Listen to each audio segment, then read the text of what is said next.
Ya, Assalamualaikum warahmatullahi wabarakatuh. Hari ini kita akan belajar tentang ide pokok paragraf.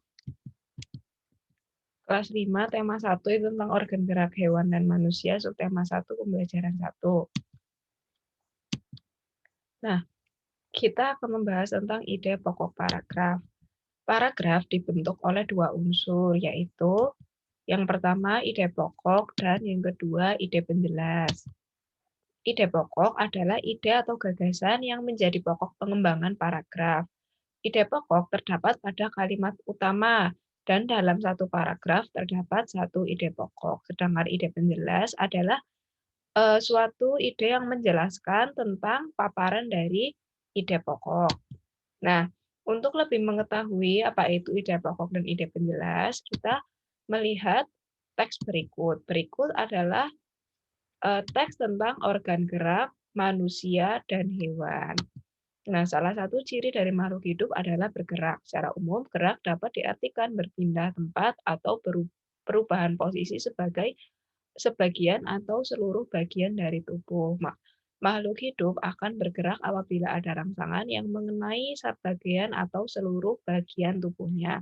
Gerak pada manusia dan hewan menggunakan organ gerak yang tersusun dalam sistem gerak. Organ gerak berguna untuk berjalan, berlari, melompat, meloncat, memegang, menggali, memanjat, berenang, dan sebagainya. Nah, ini contohnya ada kelinci ya, dia itu bisa bergerak karena dia meloncat ya. Kemudian, organ gerak pada hewan dan manusia memiliki kesamaan. Alat-alat gerak yang digunakan pada manusia dan hewan ada dua macam, yaitu alat gerak pasif berupa tulang dan alat gerak aktif berupa otot. Kedua alat gerak ini akan bekerja sama dalam melakukan pergerakan.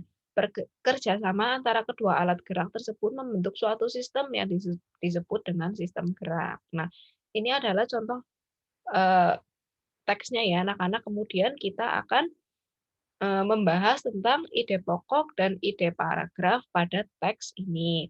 Nah, yang pertama pada paragraf pertama dulu ini ya anak-anak tadi kalimatnya yaitu salah satu ciri dari makhluk hidup adalah bergerak. Secara umum, gerak dapat diartikan berpindah tempat, perubahan posisi sebagian atau seluruh bagian dari tubuh makhluk hidup akan bergerak apabila ada rangsangan yang mengenai sebagian atau seluruh bagian tubuhnya. Nah, di sini jika kita melihat paragraf berikut, ide pokok itu biasanya terletak di awal kalimat.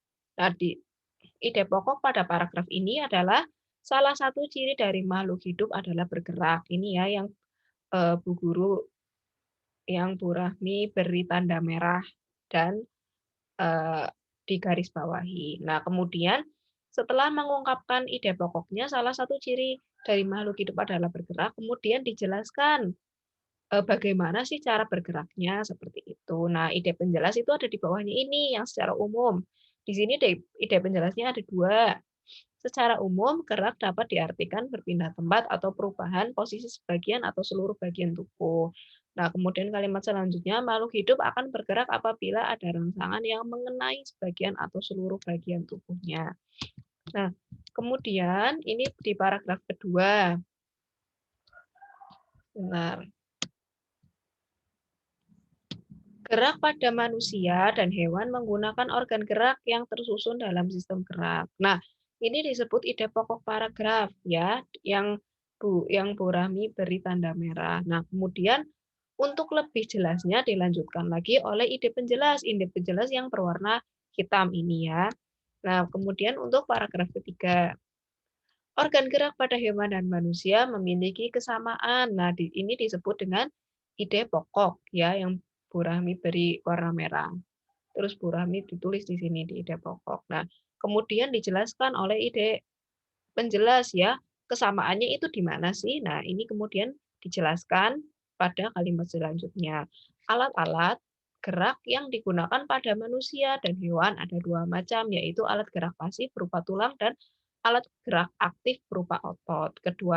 Kemudian kalimat selanjutnya, kedua alat gerak ini akan bekerja sama dalam melakukan pergerakan. Kemudian dijelaskan lagi, kerjasama antara kedua alat gerak tersebut membentuk suatu sistem yang disebut dengan sistem gerak. Nah, jadi begitu ya anak-anak tentang ide pokok dan ide penjelas. Ide pokok itu adalah inti dari suatu paragraf, maaf. Ide pokok adalah inti dari suatu paragraf. Biasanya terletak di awal kalimat seperti ini. Nah, kemudian ide pokok ini dijelaskan lagi oleh ide penjelas. Nah, ide penjelas itu biasanya terletak setelah ide pokok, ya. Contohnya ini, organ gerak yang berwarna merah ini adalah ide pokok. Kemudian dibahaskan di sini organ gerak pada hewan dan manusia memiliki kesamaan. Lah, kesamaannya itu apa sih? Nah, dijelaskan lagi oleh ide penjelas. Nah, demikian ya anak-anak pemaparan tentang ide pokok pada subtema satu ini.